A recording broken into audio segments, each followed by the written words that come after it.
Hello everybody, welcome to my channel. आज मैं class 10 के लिए फिजिकल साइंस का एक विशेष टॉपिक लेकर आया हूँ। वो है इलेक्ट्रिक मोटर। इलेक्ट्रिक मोटर को हिंदी में हम विद्युत मोटर भी कहते हैं।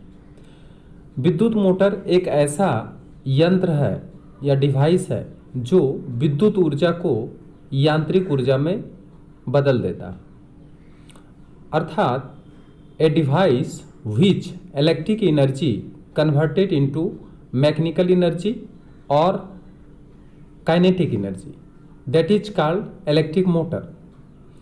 अब इलेक्ट्रिक मोटर क्या है, इसे समझने के लिए हमें सबसे पहले फ्लेमिंग का लेफ्ट हैंड रूल को जानना होगा।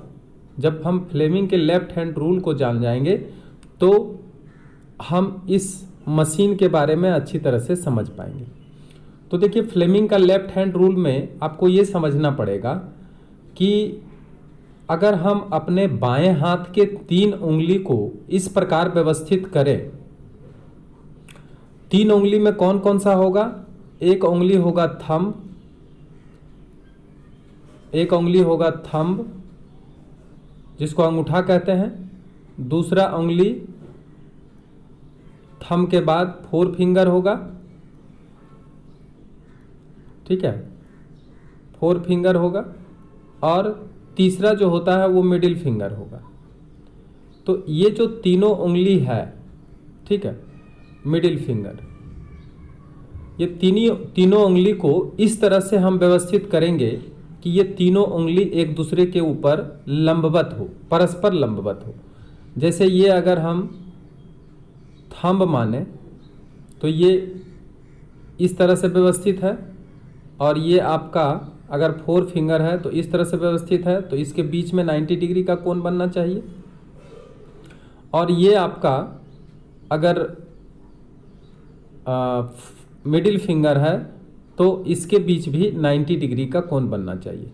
यानी अब हम अपने बाएं हाथ के 3 उंगलियों को इस प्रकार व्यवस्थित करें, थंब, 4 फिंगर और मिडिल फिंगर को इस प्रकार व्यवस्थित करें कि ये तीनों एक दूसरे के ऊपर लंबवत हो।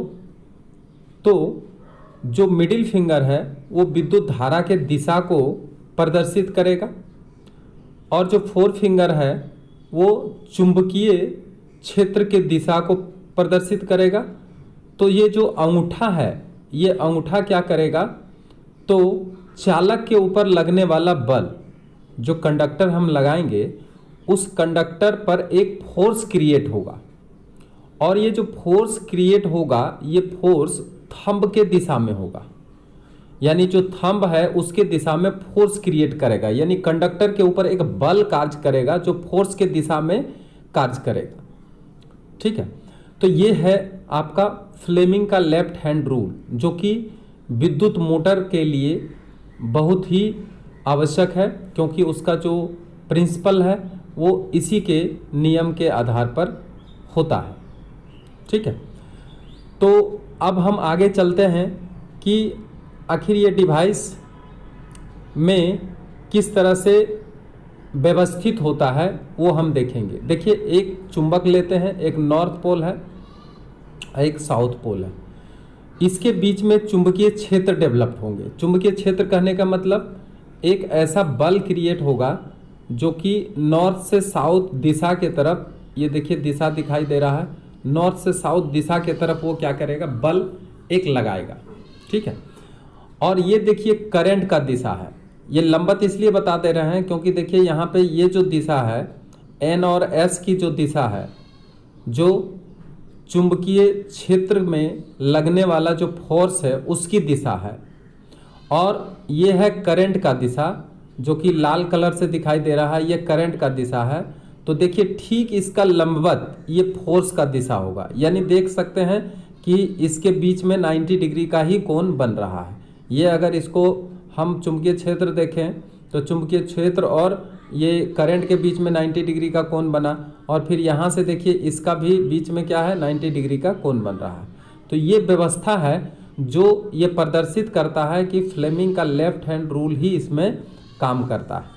ठीक है, व्हाट इज इलेक्ट्रिक मोटर? आप देख चुके हैं कि इलेक्ट्रिक मोटर क्या है। A device which electric energy converted into mechanical energy और kinetic energy, that is called electric motor. अब आते हैं यूजेज ऑफ इलेक्ट्रिक मोटर। गौर से देखिए, इलेक्ट्रिक मोटर का यूज क्या है। इलेक्ट्रिक मोटर का इस्तेमाल देखिए इलेक्ट्रिक फैन को चलाने में, क्योंकि देखिए इलेक्ट्रिक फैन में होता क्या है कि अगर हम इलेक्ट्रिक फैन के स्विच को ऑन करते हैं तो हमारा पंखा क्या हो जाता है, घूमने लगता है। तो पंखा जो घूमने लगता है इसके पीछे कारण क्या है, क्योंकि यहाँ पर क्या होता है, इलेक्ट्रिक एनर्जी होता है, इलेक्ट्रॉन का ट्रांसफॉर्मेशन होता है। और ये जब इलेक्ट्रॉन आता है किसी कंडक्टर के द्वारा, और ये यहाँ पे मोटर एक मशीन लगा हुआ रहता है जिसको कि हम विद्युत मोटर ही कहते हैं या डीसी मोटर कहते हैं। तो ये जो डीसी मोटर है ये क्या करता है, इस एनर्जी को कन्वर्ट कर देता है मैकेनिकल एनर्जी में या काइनेटिक एनर्जी में। तो काइनेटिक एनर्जी में जब ये कन्वर्ट करता है तो ये पंखा क्या करता है, घूमने लग जाता है। तो इस तरह से देखते हैं कि इलेक्ट्रिक फैन जो होता है वो इलेक्ट्रिक मोटर का ही एग्जाम्पल है। वॉशिंग मशीन जो हम लोग चलाते हैं घर में वो भी इलेक्ट्रिक मोटर कहलाता है। रेफ्रिजरेटर ये भी, मिक्सर ग्राइंडर जिसमें कि हम लोग किसी भी फल वगैरह का जूस बनाते हैं या फिर किसी चीज़ को पीसा जाता है, तो ये मिक्सर ग्राइंडर भी इलेक्ट्रिक मोटर का ही एग्जाम्पल है। इलेक्ट्रिक कार भी चलते हैं तो उसका जो चक्का चलते हैं तो उसमें भी यहाँ पर मैकेनिकल एनर्जी में कन्वर्ट किया जाता है। तो इस तरह से हम लोग देख रहे हैं कि इलेक्ट्रिक मोटर का विभिन्न प्रकार के उपकरणों में यूज किए जाते हैं। क्लियर? अब आप आइए प्रिंसिपल ऑफ इलेक्ट्रिक मोटर, ध्यान दीजिए अच्छी तरह से। प्रिंसिपल ऑफ इलेक्ट्रिक मोटर कहने का मतलब इसका सिद्धांत क्या है। इसका सिद्धांत है कि जब किसी रेक्टेंगुलर कॉइल को, एक रेक्टेंगुलर कॉइल अगर हम किसी धातु का लेते हैं रेक्टेंगुलर कॉइल, अब इसको हमको क्या करना पड़ेगा, एक मैग्नेटिक फील्ड में रखा जाएगा। तो मैग्नेटिक फील्ड में रखने का मतलब ये हुआ कि इधर एक हम चुंबक डालेंगे और इधर भी एक चुंबक डालेंगे।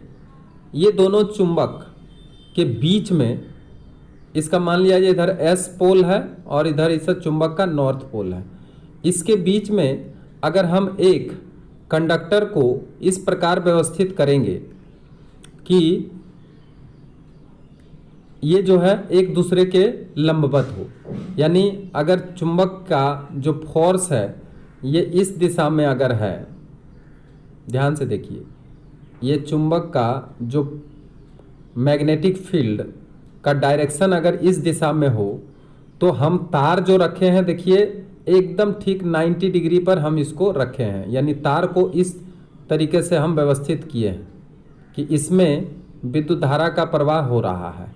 तो विद्युत धारा का प्रवाह हो रहा है तो ज़रूर इसको हम कहीं ना कहीं क्या करेंगे, तो बैटरी से जोड़ेंगे। तो जब हम इसको बैटरी से जोड़ते हैं तो इससे विद्युत धारा प्रवाहित होने लगता है। इधर प्लस होता है, इधर माइनस होता है। अगर विद्युत धारा प्रवाहित होगा तो प्लस से माइनस की तरफ प्रवाहित होता है, निश्चित रूप से हम लोग जानते हैं। तो ये देखिए विद्युत धारा का प्रवाह का दिशा है। तो यहाँ पे इसका सिद्धांत क्या है कि जब किसी कंडक्टर को जो एक चौकोर आकृति के होते हैं या रेक्टेंगुलर आकृति के होते हैं, इसको अगर दो इलेक्ट्रिक फील्ड के बीच में रखते हैं, दो चुंबक के बीच में रहते हैं या इलेक्ट्रिक फील्ड के बीच में कैसा रखते हैं, तो लंबवत रखते हैं। ठीक है, तो इसमें क्या होता है, एक फोर्स डेवलप्ड होता है, अर्थात जो चुंबकीय बल है और जो इलेक्ट्रॉन के प्रवाह से जो इसमें एक फोर्स क्रिएट हुआ है, इन दोनों फोर्स में एक इंटरेक्शन होता है। और इंटरेक्शन होने के बाद ये क्या करता है, कंडक्टर के ऊपर एक मैकेनिकल फोर्स क्रिएट करता है, यानी एक बल उत्पन्न करता है जो इसको घुमाने लगता है, अर्थात ये घूमने लगता है। अब इसके बीच में अगर हम एक शाफ्ट लगा दें, इसके बीच में एक अगर हम इस तरह का बेलनाकार इस तरह का बेलनाकार रॉड लगा देते हैं, सिलेंड्रिकल रॉड, तो क्या होता है कि ये भी इसके साथ साथ घूमने लगता है। ये कॉइल के साथ साथ क्या होगा, ये भी घूमने लगेगा। अब ये जब घूमने लगेगा तो क्या होगा, इसके साथ अगर किसी भी प्रकार का मशीन को जोड़ दें, पंखा जोड़ दें या और भी कोई इंस्ट्रूमेंट जोड़ देते हैं, तो वो भी क्या होता है, इसके साथ साथ घूमने लगता है। तो डीसी मशीन का मतलब ही हुआ कि इसमें इलेक्ट्रॉन का प्रवाह होता है और इसको चुंबकीय क्षेत्र के बीच में रखा जाता है, जिससे कि इसमें एक बल क्रिएट होता है जो कंडक्टर के ऊपर लगता है। जैसा कि लेफ्ट हैंड रूल के हिसाब से हम लोग देखें कि लेफ्ट हैंड रूल के हिसाब से क्या होता है कि इसमें एक बल क्रिएट होता है और वही बल इसको क्या करता है, चारों तरफ घुमाने लगता है। अब ये जो घूमने की प्रक्रिया है, इसको समझने के लिए हम थोड़ा सा और आगे बढ़ते हैं। इसमें आप गौर से देखिए कि स्ट्रक्चर इसका है क्या। हम लोग मोटर का स्ट्रक्चर जब देखें तो आप देखिए, एक फिगर आपके सामने आ गया है। ये आपका साउथ पोल है और ये नॉर्थ पोल है, दोनों मैग्नेट है। ये एक परमानेंट मैग्नेट दो ठो हम लोग लेते हैं, एक एस यानी साउथ पोल वाला और एक नॉर्थ पोल। एक साइड साउथ पोल होना चाहिए, एक साइड नॉर्थ पोल होना चाहिए। अब इसके बीच में हम क्या करते हैं, एक रेक्टेंगुलर कंडक्टर को लेते हैं, चाहे वो तांबा का तार लें या और भी अन्य तरह के भी कंडक्टर हम यहाँ पे यूज कर सकते हैं। जनरली हम लोग तांबा का तार का ही यूज करते हैं, ठीक है। और इसको हम क्या करते हैं, एक डिवाइस, एक बैटरी से इसको जोड़ देते हैं। अब यहाँ पे देखिए, बैटरी में एक प्लस चार्ज यहाँ पे दिखाई दे रहा है, ठीक है, और ये बैटरी में माइनस चार्ज दिखाई दे रहा है। इसका मतलब ये हो रहा है कि इसमें इलेक्ट्रॉन का प्रवाह जो होगा वो प्लस से माइनस से प्लस की तरफ होगा, परंतु इसमें विद्युत धारा जो होगी वो प्लस से माइनस की ओर होगी। तो देखिए, इसमें विद्युत धारा इस दिशा में प्रवाहित होगा। ये जो एरो हम बना रहे हैं इसको गौर से देखिए, इस दिशा में क्या होगा, विद्युत धारा प्रवाहित होने लगेंगे। इसको गौर से देखिए, इस दिशा में विद्युत धारा का प्रवाह होने लगेगा। अच्छा, इस दिशा में जब विद्युत धारा का प्रवाह होगा तो आप फ्लेमिंग का लेफ्ट हैंड रूल देखिए, तो उसके हिसाब से आपको यहाँ पर व्यवस्थित करना पड़ेगा। सबसे पहले देखिए, इसमें चुंबकीय बल जो होगा वो किस दिशा में होगा, चुंबकीय बल इस दिशा में होगा, है ना। इसका मैकेनिज्म हम आगे समझेंगे, पहले इसका हम बनावट देख लेते हैं, ठीक है। इसका बनावट में क्या हुआ, दो चुंबक लिए, बीच में एक कॉइल, रेक्टेंगुलर कॉइल लिए हैं, और इसके सामने देखिए दो अर्धचंद्राकार एक धातु का क्या है, ये स्लिप है। इसको स्प्लिट रिंग कहते हैं। इसका नाम क्या है, स्प्लिट रिंग। ध्यान रखें, ये है स्प्लिट रिंग। स्प्लिट रिंग का काम क्या है, ये विद्युत धारा को चेंज कर देता है। क्योंकि ऐसा होता है ना कि जब विद्युत धारा इसमें प्रवाहित होगा तो इधर जाने के बाद इसका विद्युत धारा उल्टा हो जाएगा, और उल्टा होने के बाद तब फिर क्या होगा कि इसमें विद्युत धारा हमेशा क्या होगा उल्टा बहने लगेगा और इसमें एसी धारा बहने लग जाएगा। तो हमको तो यहाँ पे डीसी धारा चाहिए। तो डीसी धारा लाने के लिए, डायरेक्ट करंट को लाने के लिए, इसके विद्युत धारा के जो पथ है उसको हमेशा एक ही दिशा में करना होता है। तो एक ही दिशा में अगर विद्युत धारा प्रवाह हो, इसके लिए हम लोग स्प्लिट रिंग का व्यवस्था करते हैं। स्प्लिट रिंग क्या है, धातु का बना हुआ एक इस तरह का अर्धगोलाकार रिंग होता है, इसी को हम स्प्लिट रिंग कहते हैं। ये स्प्लिट रिंग हम क्या करते हैं, यहाँ पे लगा देते हैं। और स्प्लिट रिंग के साथ एक देखिए यहाँ पे ब्रश लगा हुआ है, ठीक है। इसको कार्बन ब्रश बोलते हैं। इसको क्या बोलते हैं, कार्बन ब्रश बोलते हैं। ये कार्बन ब्रश आपको लगाना ही पड़ेगा। कार्बन ब्रश इसलिए लगा देते हैं क्योंकि ये केवल इससे टच करता है, ये इससे जुड़ा हुआ नहीं रहता है। और ये क्या करता है कि जो रेक्टेंगुलर कॉइल है उसमें विद्युत धारा को भेजने में ये क्या करता है, मदद करता है कार्बन ब्रश, ठीक है। यानी कार्बन ब्रश इस तरह से है कि उसमें केवल सटा हुआ रहता है, इस तरह से जैसे ब्रश है ना, उसी तरह से ये ब्रश का काम करता है और वो केवल विद्युत धारा इसमें पहुंचाने का काम करता है, परंतु ये इससे जुड़ा हुआ नहीं रहता है। अब जुड़ा हुआ क्यों नहीं रहता है, इसके पीछे भी कारण कि अगर मान लिया जाए हम इसको यहाँ पे जोड़ दें, तब होगा क्या कि अगर हम इससे तार कनेक्ट करेंगे, तो तार जब कनेक्ट करेंगे और ये अगर कॉइल घूमने लग जाएगा, ठीक है, ये कॉइल अगर घूमने लग जाएगा तो कॉइल क्या होगा, लिपट जाएगा इससे, क्योंकि कॉइल के साथ साथ हमारा तार भी घूमने लग जाएगा। लेकिन स्प्लिट रिंग में होता क्या है कि स्प्लिट रिंग के साथ जो कार्बन ब्रश लगा हुआ रहता है वो केवल इससे टच रहता है, इसलिए अगर ये घूम भी रहा है तो कोई फर्क नहीं पड़ेगा, ठीक है। ये हमारा तार क्या होगा, वो इसके साथ कंसल्ट जरूर है, कार्बन ब्रश के साथ कंसल्ट जरूर है, परंतु ये जो स्लिट है इसके साथ संपर्कित नहीं है, और इसलिए तब आराम से क्या होगा, कॉइल घूमेगा और इसमें विद्युत धारा हमेशा सप्लाई होते रह जाएगा, ठीक है। और उसके नीचे देखिए यहाँ पे एक बैटरी लगा हुआ है, बैटरी लगाना पड़ता है क्योंकि यहाँ पे हम क्या कर रहे हैं कि इलेक्ट्रिक एनर्जी को कन्वर्ट कर रहे हैं मैकेनिकल एनर्जी में, तो इसलिए इलेक्ट्रिक तो इसमें देना ही पड़ेगा, और इलेक्ट्रिक करंट देने के लिए आपको बैटरी का इस्तेमाल करना पड़ेगा। तो हम लोग यहाँ पे क्या करते हैं, बैटरी का इस्तेमाल करते हैं, ठीक है। अब ये तो हुआ हमारा स्ट्रक्चर जो डायनमो जो डीसी मोटर का एक स्ट्रक्चर है, ठीक है। अब इसका अगर मैकेनिज्म देखें, कंस्ट्रक्शन आप देख लिए, कंस्ट्रक्शन में एक ये अलग से देखिए फिगर, ये स्प्लिट रिंग को अगर देखें तो देखिए इस प्रकार का स्प्लिट रिंग होता है, इसका नाम है स्प्लिट रिंग, और इसके साथ देखिए ब्रश इस तरह से जुड़ा हुआ रहता है जो यहाँ पे दिखाया गया है, यही है कार्बन का ब्रश, और यहाँ से क्या होगा, यहाँ से तार जुड़ा हुआ रहेगा, और तार जो है किससे जोड़ेंगे हम इसको हम बैटरी से जोड़ देंगे इस तरह से, और इसका नाम है स्प्लिट रिंग, ठीक है। स्प्लिट इसलिए कहा जाता है क्योंकि ये रिंग जो है पूरा जुड़ा हुआ नहीं है, बीच में देखिए यहाँ पे गैप है, तो ये गैप होने के कारण दोनों तरफ यहाँ पे गैप है, और गैप होने के कारण ही इसको हम स्प्लिट रिंग कहते हैं, क्लियर। तो ये स्प्लिट रिंग वहाँ पे लगा हुआ रहता है। अब यहाँ पे देखिए, यहाँ पे हम मैकेनिज्म इसका समझेंगे। मैकेनिज्म क्या है कि किस तरह से हमारा इलेक्ट्रिक मोटर काम करता है, ठीक है। तो यहाँ गौर से देखिए, ये आपका कार्बन ब्रश है, कार्बन ब्रश है, और ये आपका स्प्लिट रिंग है, स्प्लिट रिंग, ठीक है।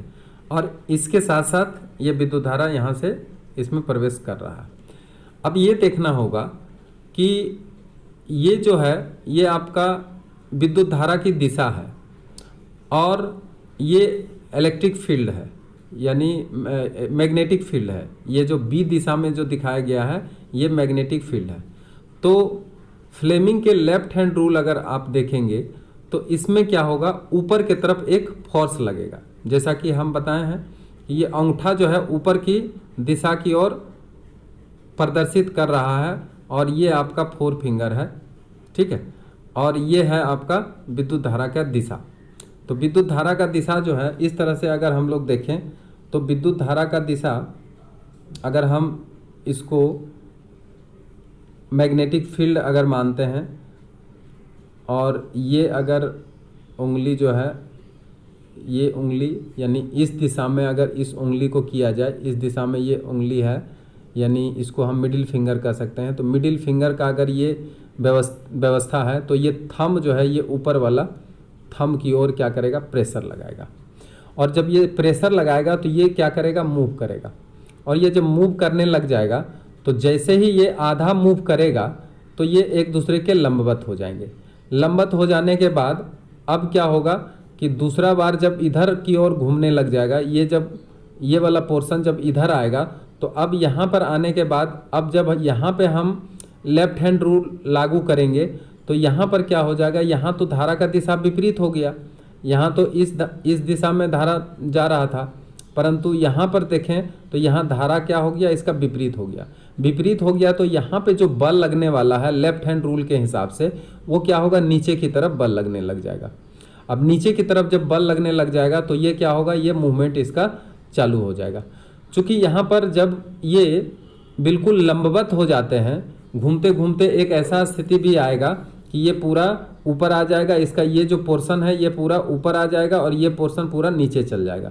तो ये जो ऊपर वाला पोर्शन और ये नीचे वाला पोर्शन जब आ जाएगा तो यहाँ पर क्या होता है, स्प्लिट रिंग भी यहाँ से हट जाएगा। देखिए ये जो स्प्लिट रिंग है इस गैप में ये हमारा जो कनेक्शन है ये तार का जो कनेक्शन है ये गैप में आ जाएगा। गैप में आएगा तो कुछ देर के लिए यहाँ पर क्या होता है, विद्युत धारा का बहना बंद हो जाता है।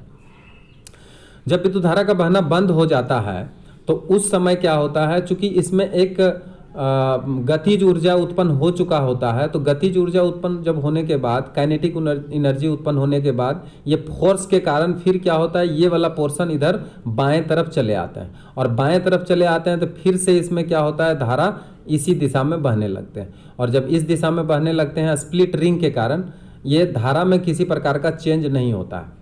परंतु अगर स्प्लिट रिंग नहीं लें और स्लिप रिंग लें तब इसमें क्या होगा, विद्युत धारा में भी चेंज हो जाएगा। तब विद्युत धारा में जब चेंज होगा तब इसको डीसी मोटर के जगह पे इसको हम एसी मोटर बोलेंगे। तो एसी मोटर का यहाँ पे हम संरचना नहीं कर रहे हैं, यहाँ पे हम डीसी मोटर का बात कर रहे हैं। और डीसी मोटर में आपको स्लिप रिंग लेना, स्प्लिट रिंग लेना ही पड़ेगा। स्लिप रिंग के जगह पे आपको स्प्लिट रिंग लेना पड़ेगा। स्प्लिट रिंग मतलब टुकड़ा वाला। टुकड़ा वाला जब होगा तो यहाँ पे विद्युत धारा कुछ देर के लिए बंद होगा और फिर जब ये लेफ्ट साइड वाला रिंग स्प्लिट रिंग जब राइट साइड में जाएगा, ये राइट साइड वाला जब लेफ्ट साइड में रिंग जाएगा तो फिर क्या होगा, विद्युत धारा इसमें सीधा जाने लग जाएगा। इस तरह से इस फोर्स के कारण लेफ्ट हैंड रूल के हिसाब से जो थंब के दिशा में जो फोर्स लग रहा है वही इसको क्या करता है, इस कॉइल को पूरी तरह से घुमाने लगता है। और ये घूमने की जो प्रक्रिया होता है बहुत ही तेज होती है। और ये जब घूमता है तो इसके साथ जो भी हम शाफ्ट लगाते हैं उस शाफ्ट के अंदर जो भी मशीन फिट करते हैं उस हिसाब से वो मशीन भी यहाँ पर चलने लगते हैं। ठीक है, तो इस तरीके से हम इसका वर्किंग प्रिंसिपल भी देख सकते हैं। यहाँ पे देखिए एक फिगर, यहाँ पे देखिए ये जो रचना है तांबा का जो तार है इसको हम आर्मेचर कहते हैं। इसका नाम है आर्मेचर, इसका नाम है आर्मेचर। ठीक है, ये तो स्प्लिट रिंग है और ये कार्बन ब्रश है।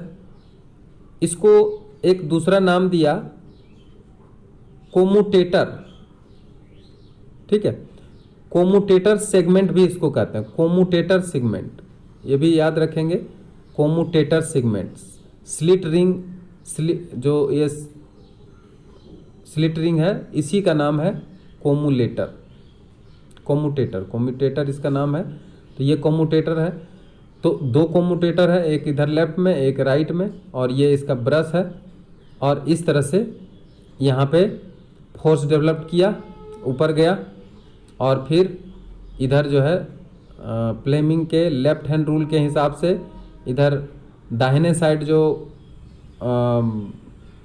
पोर्शन है कॉइल का, ये कॉइल में डाउनवर्ड डायरेक्शन में इसका फोर्स लगेगा जिससे कि ये घूमने लग जाएगा। और घूमने के कारण इसमें जो भी मशीन फिट करेंगे वो क्या होगा, काम करना चालू कर देगा। तो इस तरह से आप डीसी मोटर का बारे में ये वीडियो देखे हैं और आज ये वीडियो यहीं तक शेष हो जाती है। नेक्स्ट वीडियो का इंतज़ार करें, उसमें हम एसी जनरेटर और डीसी जनरेटर के बारे में चर्चा करेंगे। Thank you very much.